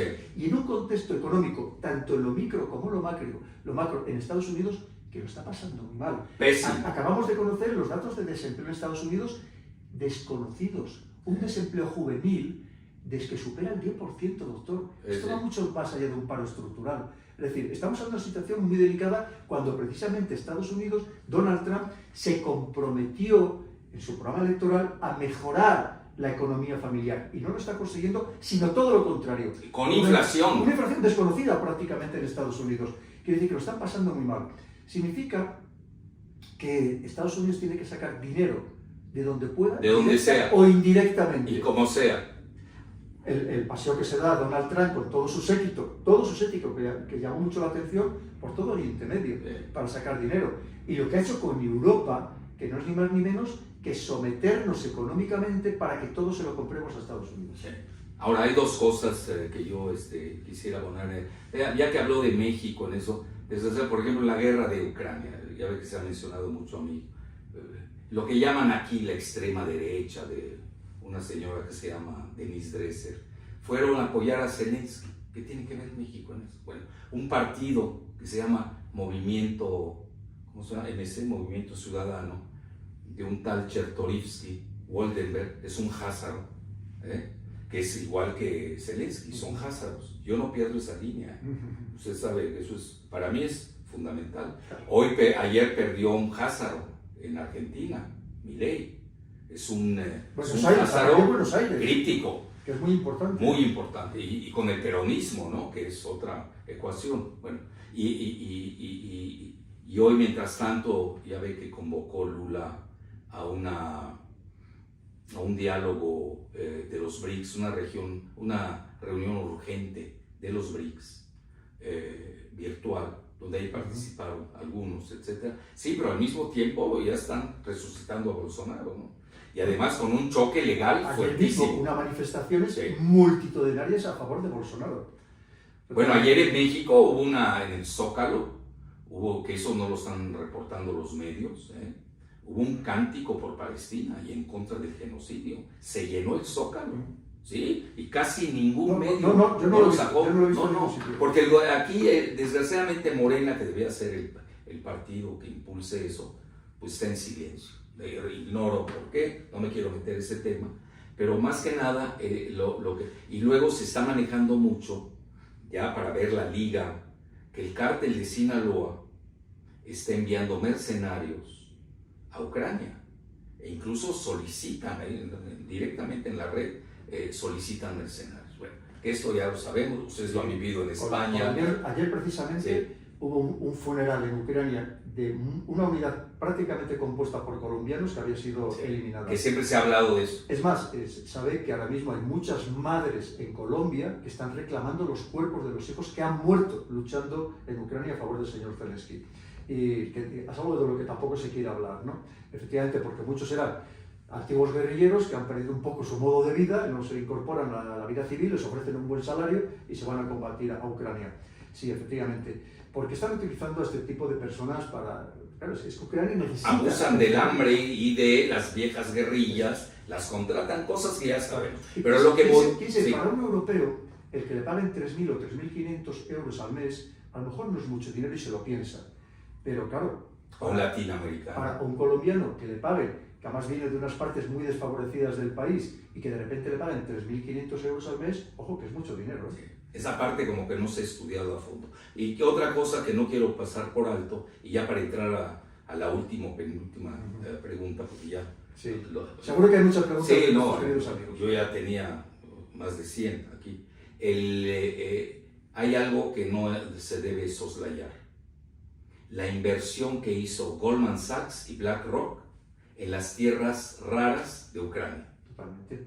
Pues allá tiene grandes presiones también Trump. Fíjese, doctor, que allá en Europa, primero en Londres y luego, no recuerdo, en otra parte de la Europa continental, se llevaron a cabo reuniones de inversores que ya estaban pensando en repartirse el pastel de Ucrania. Porque hay que reconstruir el país. Sí. Hay que... Un Marshall nuevo, ¿no? Del siglo XXI. Efectivamente, y estaban ya todos encantados con invertir en la reconstrucción, por así decirlo, de Ucrania. Que además, fíjese, incluso, aunque Ucrania mañana se estabilice, que ojalá sea así, sobre todo para acabar con el desastre humanitario, las personas que están muriendo en la guerra, allí va a haber graves problemas. Primero, va a haber grupos armados que se van a convertir en delincuentes. Esto lo tenemos que tener en cuenta.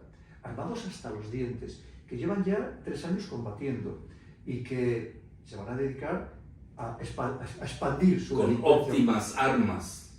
Y con experiencia de combate. Y además pensando un poco en todo lo que es el pasado de Ucrania, ¿no? Con lo cual es que va a haber muchos problemas a los que nuestros políticos europeos, ciegos completamente, en muchos casos personas muy ignorantes, empezando por ignorar la historia, no le están prestando ninguna atención. Pero usted lo sabe mejor que nadie. En las guerras que suceden, cuando se llega a un cese al fuego o se arma un mecanismo de paz, ¿qué pasa con las armas? Claro. Las redistribuyen a los nuevos sitios, que es el loro armamentista. Y surgen los grupos criminales que se enseñorean de buena parte del continente y más en una Hay Europa, vasos comunicantes. Claro, que no hay fronteras, ¿no? Imagínense si Ucrania además entra a la Unión Europea, que no hay fronteras, y aunque no entre. Y a un nivel más aldeano, ¿no? En la guerra del Líbano que se vivió, cuando se detiene, las armas se van a dar a los Balcanes. Totalmente. Etcétera. Y así nos seguiría. Bueno, ya casi la última o penúltima, dependiendo de su voluntad. Bueno, le agradezco. Esta pregunta, vean. Yo estoy viendo, no veo así tan tajante la ruptura de Trump, a pesar de que sufrió un golpazo en Tianjin, la parada militar de Beijing, que él dijo que la vio. Sí, y que además irónicamente dijo, le agradezco a China esta parada militar porque sé que ha sido para mí. El mensaje estaba para Estados Unidos dirigido, claro. Dice, además estaban intrigando, ¿no? Que estaban intrigando ahí los Norcorea, Rusia y China. Bueno, ese es un dato, ¿no? Y luego viene Vladivostok, que hay que ligarlos, ¿no?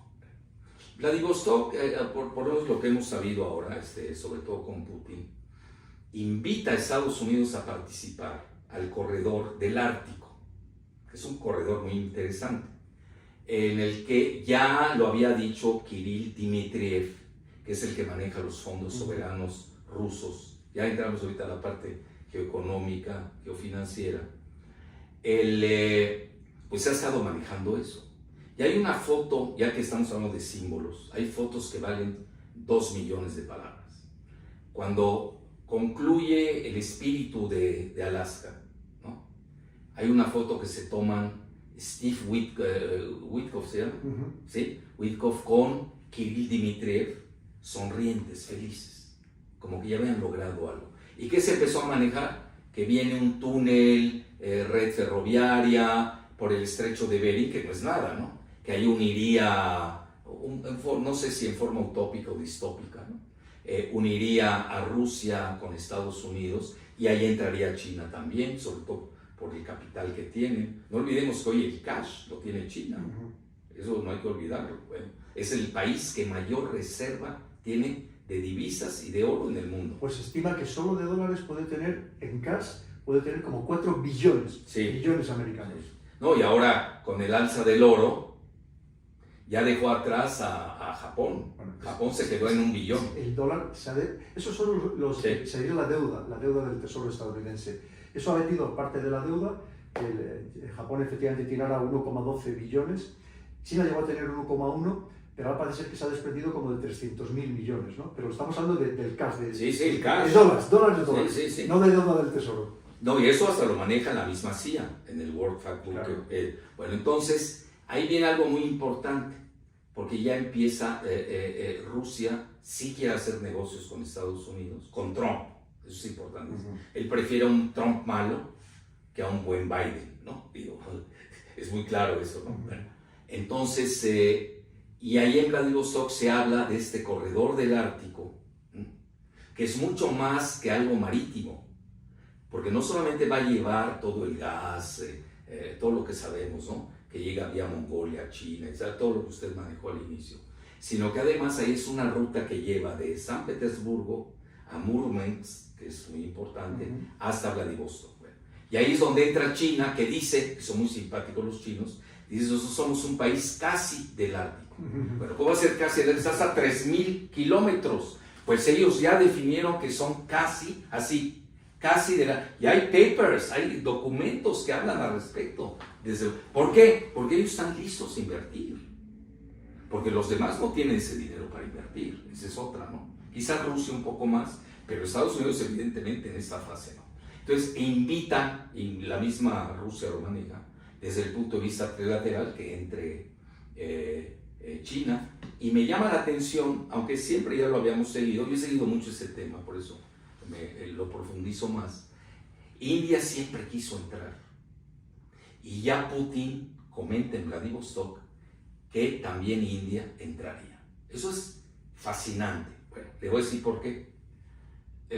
Porque obviamente el Ártico, estamos hablando, la gran reserva, el 60% de hidrocarburos del planeta, se dice fácil. Ya olvidemos de los demás, estamos hablando de ligas mayores.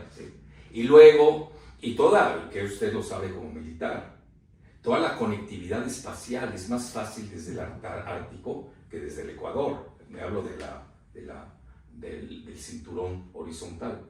Entonces, todo eso, lo que tiene que ver con la fusión nuclear, la exploración en el espacio, etcétera, etcétera, sí iba avanzado el diálogo entre Putin y Trump.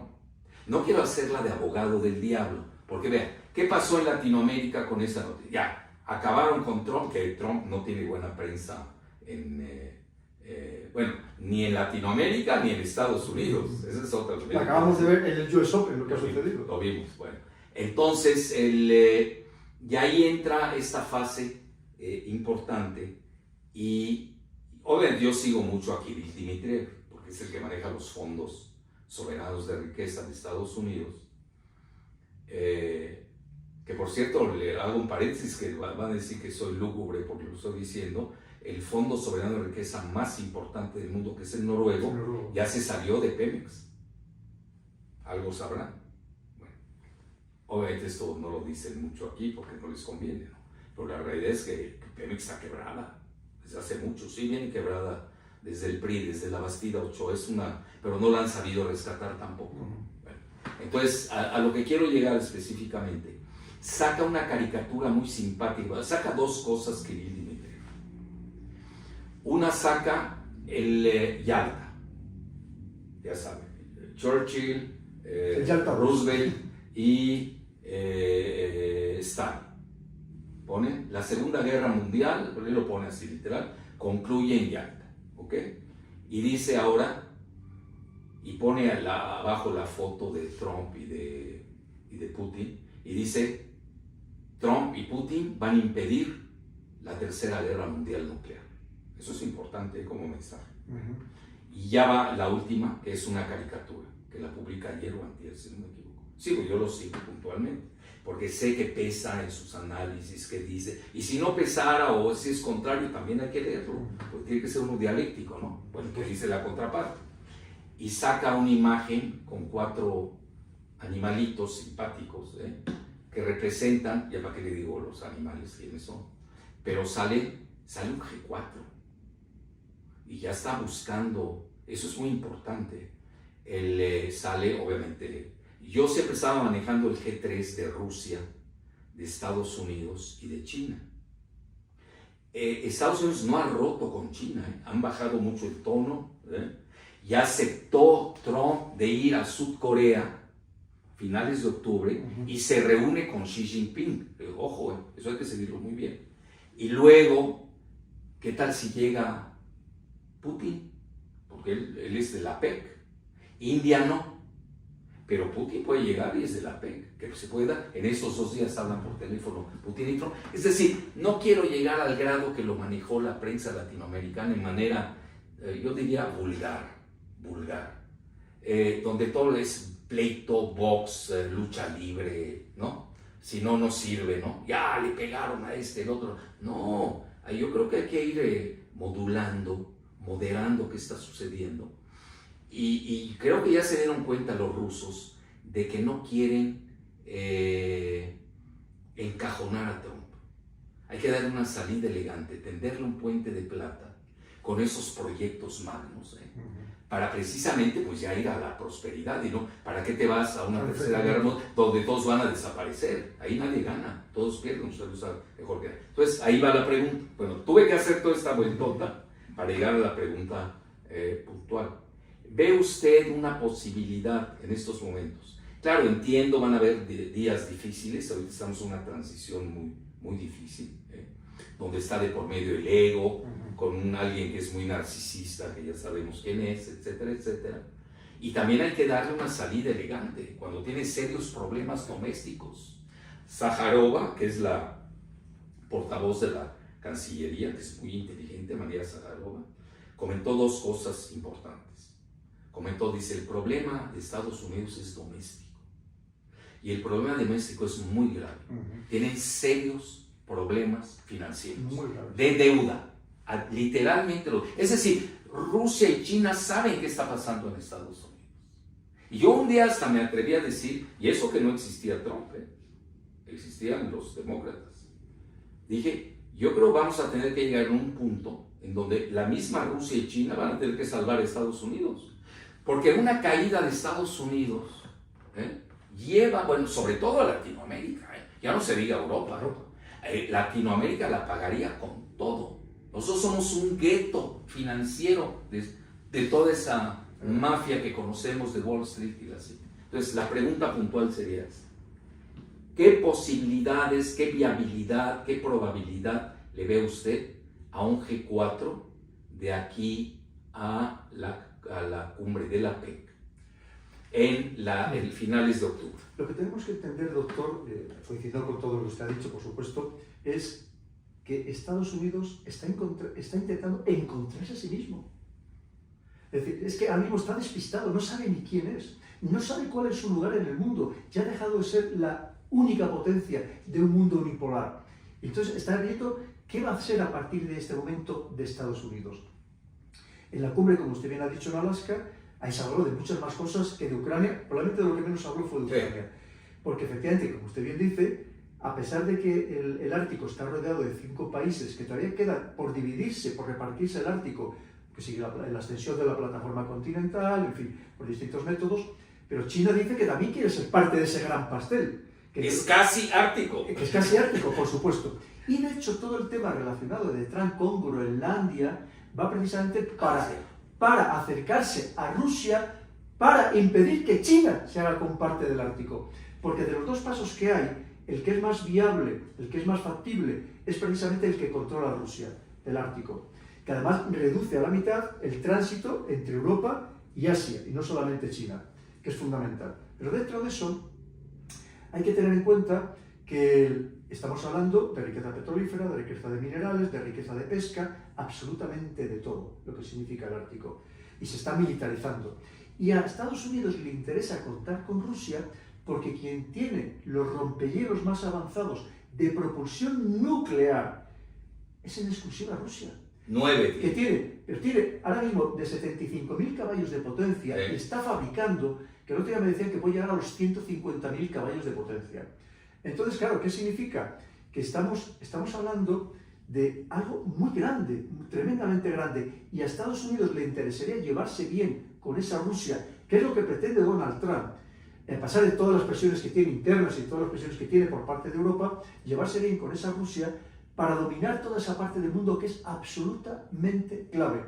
Y yo, es más, yo creo que probablemente han llegado incluso al acuerdo de decirle, mira, Rusia, tú déjame a mí Venezuela, déjame a mí América, y yo te dejo a ti Ucrania. Y vamos a buscar una solución para Ucrania, en la que tú te quedes con todo lo que ya has ocupado de Ucrania, incluso a lo mejor un poco más.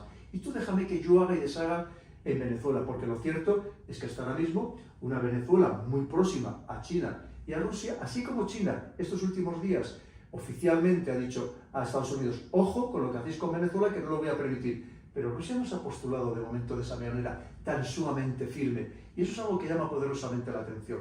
La sensación, como usted bien ha dicho antes, doctor, yo coincido, de que ahí se repartió el mundo, que efectivamente hubo ese Yalta II, en la que además, procurando no contar en exceso con China, teniendo que contar con ella, pero que China no sea la que reparta el mundo, sino que sea una parte que le corresponda, un pastel, un trozo del pastel mundial, pero que no sea China la que decida lo que se va a hacer, porque estoy convencido que les gustaría hacerlo a Rusia y a Estados Unidos juntos. Yo veo tres situaciones. Un trilema, el mundo está en un trilema. Una, quiero ser optimista, yo abogué mucho por el G3, de Rusia, China, Estados Unidos. Estoy feliz con que se haya incrustado India, feliz. Nada más que eso le dio mayor fuerza a Rusia. Es decir, ya tenía Rusia antes de lo de India, aunque tiene una excelente relación India. Desde la época soviética. Sí, de hecho, quienes construyen las centrales nucleares y le proporcionan combustible nuclear habéis sido los rusos, los soviéticos, a India. Y quizás exageraron lo de las tarifas, las sanciones por sanciones secundarias por el petróleo, etc. Bueno, o vayamos a saber si no fue deliberado, porque hay errores que cuando uno ve el resultado final podremos opinar. Yo aquí haría un subtítulo, ¿no? Bueno, esa era. La otra, que obviamente es impensable, y además yo siempre le comento hasta a mis alumnos en posgrado, ya ni piensen en una tercera guerra mundial, porque todos vamos a desaparecer, duerman tranquilos, no, ya, olvídense. Bueno, entonces ya para qué piensan en eso. Bueno, y no creo que Trump esté en esa tesitura por una razón. Bueno, yo obviamente ni Putin. Porque están a favor del START, de negociar el tratado de armas estratégicas nucleares, que vence en febrero.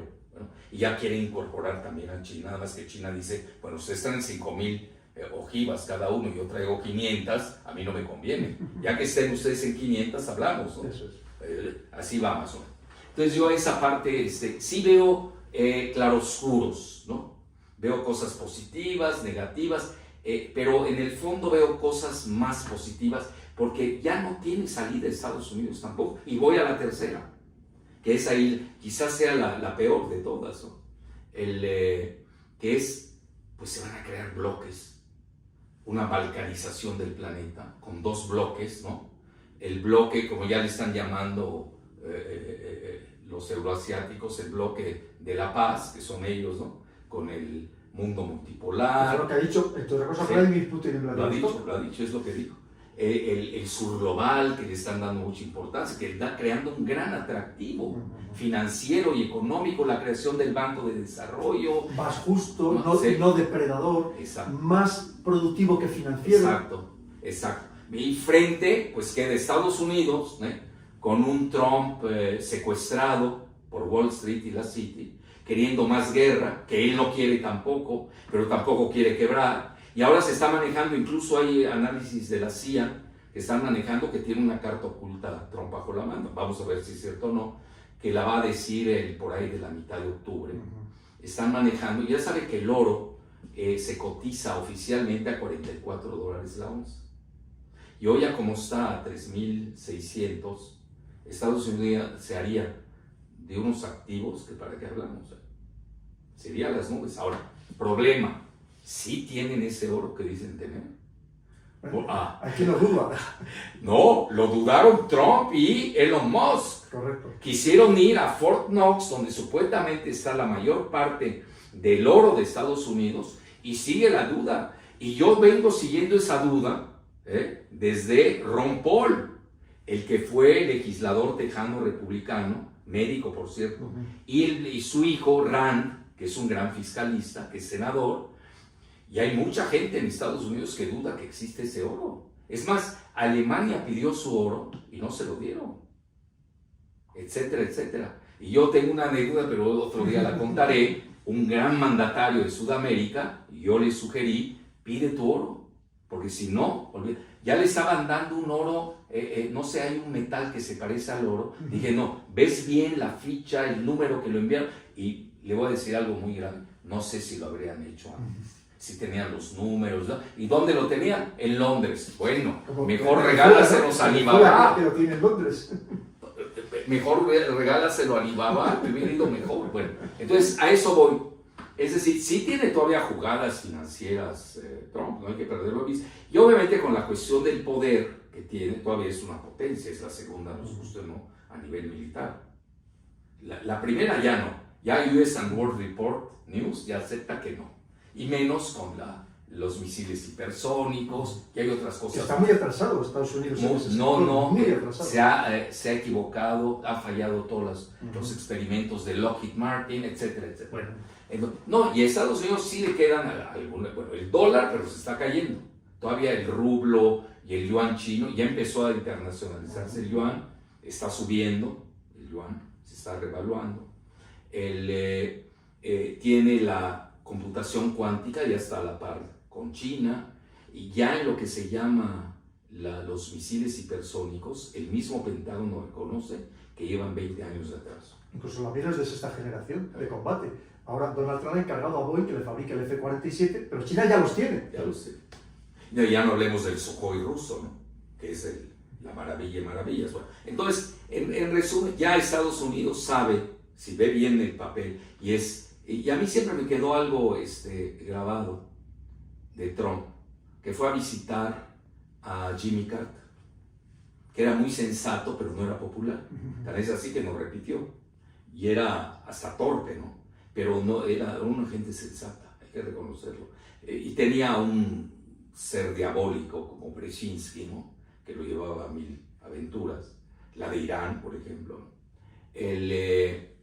Y en una ocasión lo visita Trump a Jimmy Carter y le pregunta que cuál cree que fue el motivo de la caída de Estados Unidos.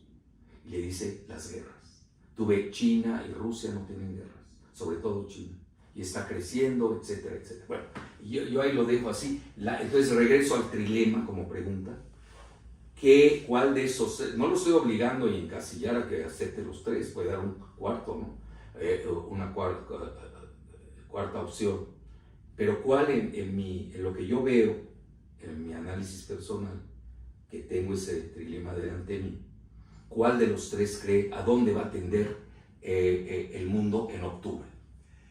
Es que solamente hay una solución, doctor, que se repartan el mundo en paz, porque el otro o es una guerra directa o aunque sean guerras indirectas, esa es la realidad. Y la única solución es que estas cuatro grandes potencias que usted ha citado, Rusia, China, India y Estados Unidos, se reparten el mundo. Fíjese que ya Europa ya ni la mencionamos. No. Europa ya ni la mencionamos. De hecho, ya no cuenta. Se suicidaron. Nada. ¿Se acuerda cuando usted me invitó a su programa? Se lo comenté. Totalmente. Y me dolió decirlo ante el público español, ¿no? Europa se suicidó. Y Alemania pierde la Tercera Guerra Mundial sin haberla iniciado siquiera. Si queda algo de sensatez en Estados Unidos, lo propio es que diga, mira, ya no somos lo que fuimos hace muy poco tiempo, no nos queda más remedio que repartirnos el planeta, porque la otra manera es un enfrentamiento directo. Si existe sensatez, si no existe, evidentemente el enfrentamiento directo e indirecto va a ir a mucho más, y hasta llegar a desembocar, que es quizá otro pronóstico que lo podemos hacer, un enfrentamiento militar de alta intensidad, que ojalá nunca se llegue a producir, evidentemente, porque, como usted bien dice, tenemos una China que probablemente como capacidad de destrucción en su conjunto todavía no tenga la de Estados Unidos, pero que por ejemplo ya tiene más buques de superficie submarinos que tiene el propio Estados Unidos. Entonces, que no tiene ningún sentido ir a ese enfrentamiento. Que además a China hoy por hoy, como bien ha dicho usted, no le interesa en absoluto entrar en una guerra. Simplemente está demostrando el músculo militar como forma de disuasión. Es decir, no te metas conmigo, que mira todo lo que tengo. Pero más miedo me da a Estados Unidos que haya quien no entienda este nuevo orden en el que estamos y diga, no, vamos a seguir presionando porque no queremos seguir perdiendo poder e influencia en todo el planeta. Y ahí sí que tendríamos un problema, porque se convertiría en tremendamente peligroso y habría frentes directos e indirectos en todo el mundo. ¿Quién va a influir en Trump? ¿Witkoff o Lindsey Graham? Es que ahí hay muchos que influyen. No olvidemos, el secretario de Defensa tampoco es precisamente... Pero no sabe mucho de defensa, ¿no? Él es un amateur. Sí, ya, pero a su vez seguro que Peter sí, que le presione. Pero a mí lo que me preocupa... Y hay mucha limpia en el ejército ahora, ¿ya vio? Sí. Gente gritando contra Israel en el ejército. Impresionante. Es verdad que iban de uniforme, pero los dos estaban ya retirados, hay que decirlo también, ¿no? Tanto el hombre como la mujer que estaban protestando, que era una capitán y un teniente coronel. Pero aparte de eso, está haciendo también una purga en los servicios de inteligencia. Usted sabe que hay muchas presiones de este entramado el Deep State militar tecnológico, porque ahí también influye todo el tema de la tecnología. Que una manera, por ejemplo, de agradar a ese sector y que no le siga presionando es esta cúpula dorada que quiere crear a Donald Trump para proteger todo el país, que va a ser un gasto brutal, pero que es una manera de decirle, mira, ya que yo quiero cerrar guerras como la de Ucrania y no vas a seguir aprovechándote de ese negocio, yo te voy a dar otro negocio diferente. Invierte en tu propio país con esta cúpula dorada, que entre otras cosas va dirigida a ver si son capaces de inventar algo que sea capaz de parar a estos misiles hipersónicos que hoy por hoy no se pueden frenar. Son precisamente porque llevan trayectorias imprevisibles, impredecibles, y por tanto los sistemas de radares y de misiles antimisiles hoy en día no funcionan. Entonces en esa dinámica estamos. Ojalá aprenda la sensatez por el bien de todos, evidentemente. Muy bien, coronel. Bueno, una pregunta, ¿no? Ahí va. Michael Oviedo, ¿cómo podría la coordinación estratégica entre Rusia, China e India redefinir el equilibrio de poder global en las próximas décadas y qué impacto tendría sobre la influencia de EU y Occidente? Es un poco lo que hemos comentado, ¿verdad? Yo creo que la respuesta ya la hemos dado. Hay que tener en cuenta que estos países quieren marcar la nueva pauta. Y ese es el problema que tiene Estados Unidos. Vamos a olvidarnos de Occidente, es Estados Unidos. El que tiene el problema de decir, es que esa pauta la marcaba yo. Yo hacía y deshacía a mi antojo. Yo creaba o arruinaba países a través de mi músculo financiero, de mis fondos de inversión, de mi presión militar, de mi presión de los servicios de inteligencia, y en eso estaba. Y entonces vemos que cómo intentan todavía desprestigiar a China sistemáticamente, decir que China es la única que lanza ciberataques, la única que espía, lo estamos viendo todos los días en los medios anglosajones, sigue todavía esa pelea. Hasta la construcción de su embajada en Londres. Todo. Se la han parado porque creen que abajo están metiendo algo los chinos. O que no compremos el Huawei o el 5G chino porque nos van a espiar, ¿no? Es parte de esa jugada. Pero en cualquier caso, lo que hablamos, la única solución es llegar a un acuerdo, porque el otro va a ser un enfrentamiento que iría muchísimo más en todos los planos. Javier Cruz, ¿cuál es el futuro de los BRICS?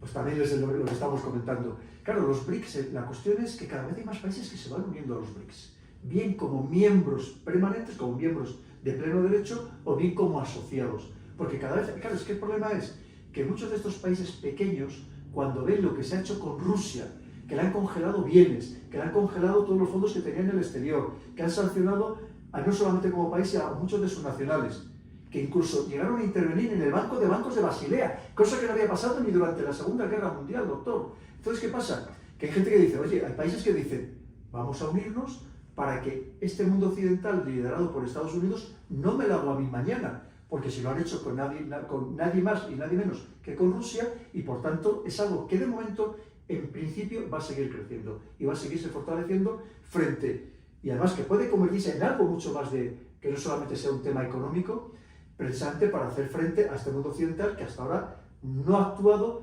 digamos bien, con respecto a países incluso grandes. Y hoy ya Rusia anunció Financial Times, en vía indirecta, de que van a lanzar bonos Panda por Rosatom. Bonos Panda en rublos. Y con China, intercambiables en yuanes. Vamos a entrar en un nuevo mundo financiero. Estas últimas horas ha habido muchas noticias sobre la economía de Rusia, que no va tan mal como aquí en no, hombre. Mucho menos, y que además está, como usted bien ha dicho antes, está yuanificando. Sí. De hecho, ya hace tiempo, cuando empezó la guerra, que Rusia se desprendió de todos los dólares que tenía en su reserva, y lo que ha hecho ha sido cambiarlo precisamente por yuanes. No, y además le están apostando al oro, además ellos tienen grandes reservas de oro. Están sacando oro todavía más Sí. aceleradamente, porque claro, es que ahora mismo el oro, que ya ha desbancado claramente al dólar, ahora mismo es el gran refugio. Porque hay un tema muy interesante, que como usted decía, vamos a lanzarlo con la economía. Ahora mismo las bolsas de todo el mundo están disparadas, algo que llama mucho la atención. Pero, ¿y si se acerca un gran crack? Porque suben las bolsas al mismo tiempo que sube el oro. Esto no es lo habitual, ni mucho menos, doctor. Pero, ¿y si lo que es? Porque ahora ya sabe que al final las finanzas están manipuladas. ¿Y si todo es para que la gente apueste a la bolsa? Y le quiten su dinero. Eso es, y se quede solamente con el oro. Cuidado con eso. No. Ya lo han hecho, ya lo hicieron en la época de Roosevelt. Que se empieza a hablar de que aquí a que acabe este año, 2025, pueden pasar muchas cosas en ese sentido, doctor. Muy cierto. Bueno, viene Dan Tolentino, Conferencia de Yalta 2 o Congreso de Viena 2.0. ¿Habrá trampa de Tucídides de por medio? Sí, en realidad es combinar un poco varias cosas, pero la pregunta es muy acertada. Claro, el Yalta 2 es repartirse el mundo, ¿no? En aquel momento lo que está dicho entre Estados Unidos, al Reino Unido, que tampoco es que tenía mucha capacidad para repartirse nada, es más, iba a perder buena parte de su imperio, y luego por otro lado, pues Rusia, ¿no? Pero claro, aquí lo que estamos hablando es de algo muy diferente, ¿no? Porque ya no solamente es esta Yalta, sino que estamos hablando qué va a ser a partir de ahora esta repartición de todo el planeta, ¿no? Porque claro, que decía Yalta 2, o como decía el... Congreso 2 de Viena. No, luego, pero dijo algo, ha dicho algo más, además del Congreso. La trampa de Tucídides. La trampa de Tucídides, yo creo que la conocen ya perfectamente todos nuestros queridos seguidores. ¿Qué nos dice Tucídides cuando habla de las guerras del Peloponeso?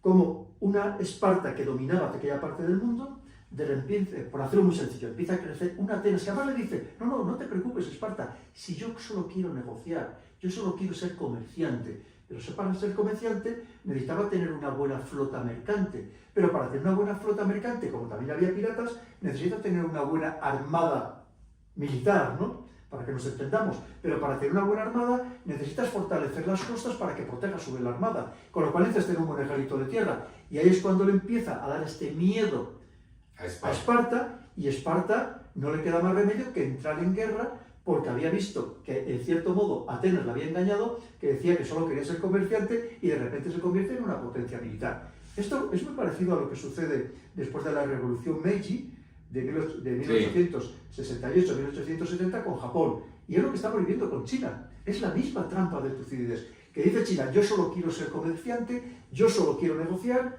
pero claro, para negociar en condiciones, digamos, que me permitan tener una cierta seguridad, necesito tener unas buenas fuerzas armadas, unos buenos servicios de inteligencia, y ahí empieza el problema de la trampa de Tucídides con respecto a Estados Unidos. Muy bien. De una manera muy sencilla. Y ganó Esparta al final. Que eso nadie lo dice, Efectivamente. que al final gana Esparta. Bueno, también era un poco la guerra entre la talasocracia y el poder terrestre, ¿no? Sí. Bueno, ahí va. ¿Cuántas más desea? ¿2, 3 o ya una? Lo que usted diga, doctor. A ver, ahí seguimos. A ver cómo vamos en tiempo. Estamos bueno. No, está bien. Sí, porque además perdimos les debemos hay aquí. Hay que atender bien a nuestros seguidores. A ver, aquí. Sergio René Araujo Enciso, ¿teme Europa perder a Estados Unidos como ese actor exterior imparcial, entre comillas, que ha servido desde el final de la Segunda Guerra Mundial como dique para contener las incesantes guerras intraeuropeas? Es que habría mucho que hablar a ese respecto. No es una pregunta para responder con dos palabras, sí, precisamente, ¿no? Hay que tener en cuenta que a Estados Unidos le ha interesado también tener una Europa que no tuviéramos nuestro propio ejército, que no tuviéramos nuestra propia industria de defensa, que estuviéramos sometidos a Estados Unidos, al desidio de Estados Unidos. Porque evidentemente cuando en política internacional alguien te ayuda, no es porque sea una hermanita de la caridad, sino claramente porque pretende obtener un beneficio. Y le ha interesado a Estados Unidos el tenernos en este sentido como vasallos suyos, ¿no? Como aquí había quien decía que Estados Unidos no tenía 50 estados, sino que tenía todos los demás estados de Europa. Entonces, claro, por un lado es verdad que ha sido nuestro colchón protector porque Europa ha cometido varios errores. Delegar la energía en Rusia, que importamos el 60% de nuestra energía que consumimos la importamos, delegar la fabricación y el comercio en China y delegar la defensa en Estados Unidos. Y aquí nos sentíamos muy cómodos, ¿verdad?, en aquellos parámetros, pero evidentemente el mundo ha cambiado y vemos que al final eso nos ha perjudicado porque no hemos tenido esa visión estratégica de prepararnos para el futuro. Y eso que habían iniciado con De Gaulle y Adenauer, con la unión del acero y el carbón, sí, se les olvidó el carbón. Pero fíjese que es muy interesante porque usted ha hablado de verdaderos líderes que tuvimos en Europa. Para mí la última líder, también con sus sombras, la última líder fue la señora Merkel, Angela Merkel, clarísimamente. A partir de entonces no tenemos líderes y lo estamos viendo. ¿Cómo es posible que aceptemos en Europa que venga Donald Trump a un resort de golf en Escocia y allí reciba a la señora Van der Leyen o incluso al propio primer ministro británico, lo reciba como que fuera, y así lo dijo luego en algunos tweets, me consideran el emperador de Europa y yo también me considero el emperador de Europa? Es que esto es muy triste para los europeos. Sí. No, pero además a Von Leyen yo creo que ya se acostumbró a que la maltraten. Sí. En China la subieron a un autobús, bueno, ni siquiera... Pero fíjese que cuando ha habido esta cumbre del SCO, es que hasta a Lukashenko, el líder bielorruso, le pusieron la alfombra roja, le recibieron bailarinas, le dieron flores. Y resulta que llegan allí nuestros dirigentes europeos y les meten en un autobús como que fuera una excursión de colegiales. Es así como nos han tratado, porque así una travel agency, ahí te llevamos. Es como nos ven. Bueno, otra, Carlos Peñalosa, ¿la amenaza de guerra nuclear ha desaparecido o solo se ha atenuado? O, en la medida de la modernización de las armas, el uso de las armas nucleares, se producirán guerras nucleares en sitios específicos, las guerras convencionales aumentarán. Claro, es que si hablamos del uso del arma nuclear, es que hay armas nucleares de muy pequeña potencia. Sí. Tácticas, que es lo que quiere Gran Bretaña. Es que las hay tácticas de medio kilotón. Sí. Hay armas convencionales, por así decirlo, que son mucho más poderosas que las nucleares. Pero claro, hay un efecto, además de los efectos mecánicos, técnicos que tienen todas las explosiones y de los radiactivos y electromagnéticos que tienen en particular las armas nucleares, hay un efecto muy importante, doctor, que aunque sea se emplee un arma nuclear táctica, que es el efecto psicológico. Sí. ¿Usted se imagina por un momento que ahora en la guerra de Ucrania, ojalá nunca llegue a suceder, que de repente viéramos un hongo nuclear en Europa? ¿El pánico que eso entraría? O sea, fíjese el efecto psicológico. Sí. Yo no descarto que en algún momento, siguiendo a utilizar armas nucleares tácticas, o de hecho ya las de pulso electromagnético, que no deja de ser un arma nuclear, donde se potencia ese efecto y se minimiza a nosotros, se pueden emplear en cualquier momento, entre otras cosas, para, digamos, eliminar o neutralizar todo el sistema eléctrico de un país. Velázquez López Joel Ali, ¿hay alternativas soberanas en Europa? ¿Se aproxima la desintegración poco a poco de la Unión Europea? ¿Cooperar a fuerza con Rusia? Hemos cometido el error de enfrentarnos con Rusia. Yo no me cansaré de repetirlo, doctor. Hemos cometido el gran error estratégico de Europa. Europa hubiera sido fuerte, hubiera vuelto a tener una voz importante en el mundo, hubieras mantenido esa voz en el mundo si hubiéramos estado cerca de Rusia. No significa compartir su sistema político, ni mucho menos. Simplemente reforzar los lazos que en su momento tuvo, económicos, financieros y tecnológicos con Rusia, es lo que nos hubiera interesado. Ahora mismo piense que las disparidades dentro de la Unión Europea son enormes. Ya no vamos a hablar que en 27 países tenemos 24 idiomas oficiales, que eso ya dice mucho, ya parece una torre de Babel. Pero aparte de eso, piense que no tiene nada que ver la Italia de Meloni con la Hungría de Víctor Orbán, con la Eslovaquia de Robert Fico, que con la Francia de Macron o la Alemania del señor Merz. Es que no tiene nada que ver. O con la España del señor Sánchez. No tienen nada que ver. Y con lo cual vemos que hay unas diferencias muy importantes que nos impiden tener una política homogénea, empezando por una política exterior homogénea. Entre otras cosas, fíjese, es muy curioso, cuando van estos países que hemos comentado antes a reunirse con Donald Trump en Estados Unidos, no fue la alta representante. ¿No debería haber ido la alta representante de la política exterior, la señora Kallas? Es impresentable. Es impresentable total. Una ignorante que el otro día decía que no sabía que Rusia y China habían participado en la Segunda Guerra Mundial. O sea, es que, ¿cómo podemos estar en manos de indocumentados de esta forma, doctor? Bueno, ahí les falta un Talleyrand. Sí. Bueno, vean, aquí esta es muy buena pregunta. ¿Europa terminará balcanizada por efecto del descontento de los países? Pues es que puede haber incluso graves disturbios internos, porque ahora mismo ahí, fíjese cómo está, por ejemplo, Suecia, que era el paradigma en el que todos o sea, el espejo en el que todos nos mirábamos, ¿no? Y ahora mismo está en una situación de violencia extrema. Fíjese que ahora mismo conocíamos ayer, hace muy pocas horas, que en Bélgica se ha ordenado que patrulle el ejército por las calles, doctor, por la violencia extrema que hay. Pero es que estamos hablando de violencia con granadas de mano, con fusiles de asalto, es decir, algo que es que nos parecía impensable. Ahora mismo hay Bruselas, que es la capital de la OTAN, de la Unión Europea. Todo, pero fíjese que ahora mismo hay lugares en Francia donde los niveles de violencia son superiores a cualquier país de América. Que muchas veces dicen, oh, hay países de América, la violencia. Que KTP, que en México. Bueno, no, es que fíjese lo que estamos comentando. Y con unos problemas internos muy graves. Y eso que ahora mismo todavía la economía es capaz de seguir proporcionando servicios sociales y subsidios a buena parte de la población. Pero ¿qué va a pasar cuando seamos todavía menos competitivos de lo que ahora somos y dejemos de tener todos esos ingresos, doctor? Cuando ya nuestra tecnología no la podemos vender porque hay empresas que tienen tecnología superior y que encima la venden más barato que nosotros y copan todos los mercados. En Europa vamos a tener problemas gravísimos y, entre otras cosas, nuestros dirigentes están totalmente descentrados, desnortados en general. Muy bien. Ese es de Luis Alfonso Guerra. ¿América Latina será, sí o sí, zona de integración estadounidense y hasta qué parte llegaría?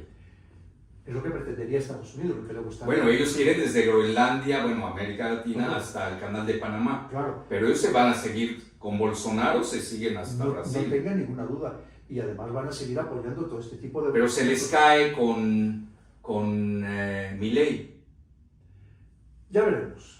Ya veremos. Falta. Usted sabe perfectamente que Milei tiene muy fuertes apoyos de Estados Unidos y de Israel. Y no olvidemos... De Gran Bretaña. Eso le iba a decir yo a usted. Que sabe que ahora mismo... Hasta festejan las Malvinas. Las grandes explotaciones mineras en Argentina, sí. ¿En manos de quién están? Está bien claro, ¿no? Entonces, y el litio que tienen. Y ellos ahora mismo, Estados Unidos, pues está muy disgustado. Vamos a poner un poco entre comillas con Petro, porque tampoco sabemos que... Porque no olvidemos que... Tiene 9 bases militares. Colombia es socio de la OTAN. Está asociado a la OTAN. Extra-OTAN le llaman. Y no ha roto no. con la OTAN. No ha roto con la OTAN. A pesar de que Petro acaba de negociar con China para ser parte de su ruta de la seda. Pero claro, lo que comentamos, lo que nos está diciendo ahora mismo, como no puedo ir a enfrentarme directamente con esa China apoyada por Rusia y por India, voy a ver si lo hago indirectamente en América. Y ojo que podemos empezar a replicar lo que pasó lamentablemente durante la Guerra Fría, que no olvidemos todo lo que sufrió Centroamérica y Sudamérica precisamente en aquel contexto. Ahora, Pilar García, ¿tendrá solución Estados Unidos en el futuro? Es lo que está intentando Trump, no nos engañemos. Vamos a ver, no es Trump. Pero va a ser un Estados Unidos diferente. Diferente, porque están viendo cómo sobreviven en este nuevo orden geopolítico. Cómo intentan no perder el poder, no perder la influencia, que lo están perdiendo a pasos agigantados. Que no pierdan la supremacía blanca. Eso, entre otras cosas, y claro, por eso están viendo o presionando, por ejemplo, a Europa. Europa, no negocies con China, no compres productos chinos, no compres te pongas el 5G chino. Lo están presionando porque no quieren perder ese poder del que estará disfrutando. Lo que pasa es que una vez más, el problema de Estados Unidos es que no es capaz de encontrar su propio camino, doctor. Y por supuesto, todo lo que está haciendo Donald Trump, todo, absolutamente todo, aunque nos parezca muy estrambótico y desproporcionado, todo lo hace en clave económica. Sí. Ahora ya, la última, y esa es más personal. Fíjese que le escuché y vi la entrevista que le hizo usted a Dennis Small. Me llama mucho la atención cómo maneja. Yo creo que son los que más saben de derivados financieros en el mundo. Con otro que se llama David Goldman. David Goldman, que escribe en Asia Times. Bueno, yo al menos los sigo a los dos, ¿no? Claro, es que hay que seguir no solamente a Sí. los que escriben en nuestro mundo, por así Sí, decirlo, que- sino sí. porque hay artículos, incluso en India, magníficos, Sí. pero magníficos, hablando, por ejemplo, del crecimiento de China, y lo hablan desde India, que hay que leer, que además hoy que te permite traducirlo. Además ellos tienen aunque lo escriben en brillantes inglés, geopolíticos. Brillantes, muy Brillantes. buenos, muy buenos. En India hay geopolíticos muy buenos, Sí. efectivamente. Yo conozco a uno, a Badrakumar, Ujú. que lo invitamos a México. Claro, pero el problema es que desde Europa seguimos con ese eurocentrismo que si no lo decimos nosotros, como que todos los demás están equivocados. Y los equivocados somos nosotros, doctor. Oiga, ¿se acabó el trupocentrismo? Trupocentrismo. Sí. Yo creo que sí. Vamos, el mundo está en esa línea, ¿no? Veremos a ver lo que decide Estados Unidos. Pero me faltó decirle lo de Dennis Small. Me llama mucho la atención, pues él tiene una visión interesante, desarrollista, ¿no? Del mundo, todo esto del Ártico, pero ahí él lo conecta con un túnel que es un proyecto antiguo que pasa por el estrecho de Bering, y obviamente entra por Canadá, pasa por Estados Unidos y por México. Ya no supe si seguía a Centroamérica, ¿no? Pero ¿a usted qué parte le llamó la atención de su entrevista con Dennis Small? Uy, me pareció magnífica en muchísimos aspectos, doctor. No me podría fijar en un punto en concreto. Sobre todo, me llamó mucho la atención que hay ese grupo de personas con distintas ideologías de distintos países que están apostando sobre todo por un camino en paz. Sí. Que es muy importante. Y muy raro. Muy importante, porque lo que dicen, oye, que en el mundo siempre va a haber tensiones, que las hay, todo lo que estamos comentando, pero que a ser posible todo esto se haga en paz. Y pensando en lo que para mí también es el paradigma de todo, que es la seguridad humana.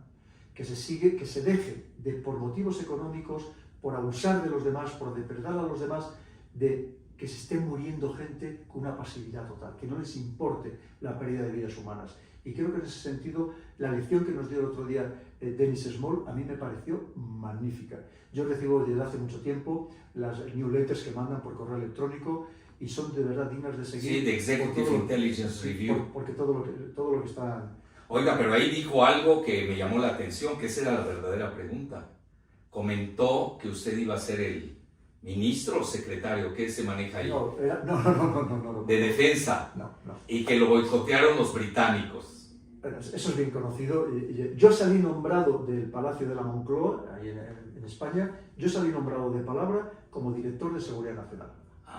Y efectivamente, los británicos, ya sabemos quién, me hicieron una campaña brutal porque no les interesaba. Yo tengo, como veis, ideas un tanto revolucionarias. Yo no soy de los de seguir la línea, que son los que triunfan y llegan a las altas instancias. Muchas veces. Y pensando, para mí lo prioritario, por supuesto, primero España y luego el mundo hispano. Y fíjese, ya si quiere en tercer lugar a Europa, pero en tercer lugar. Claro, yo tengo ideas muy diferentes al sometimiento, ¿no? Y yo tenía, pues efectivamente, yo quizá era demasiado revolucionario para lo que a muchos les gustaba y no les interesaba en absoluto que yo tuviera ese puesto. Pero fíjese, yo creo que ha conseguido el efecto contrario, porque a lo mejor en esos puestos tienes que callarte la boca por toda la información que estás recibiendo, ¿no? Clasificada. Yo creo que a lo mejor no, le dio un megafono. Totalmente. Bueno, totalmente. Pues un gran placer, querido Doctor, coronel, como doctor, siempre. Encantado, siempre. Lo mejor. Fue una gran lección Que la hagamos de a ser posible geoestrategia. presencial, pero sí soldado Sí, exactamente sí. igual, que la hagamos muchas veces. Muchas gracias por tu apoyo al canal. Puedes suscribirte, pulsar la campana de notificaciones para estar al corriente de los próximos vídeos y de momento aquí te dejo un par de ellos que espero que te gusten y que sean de tu interés.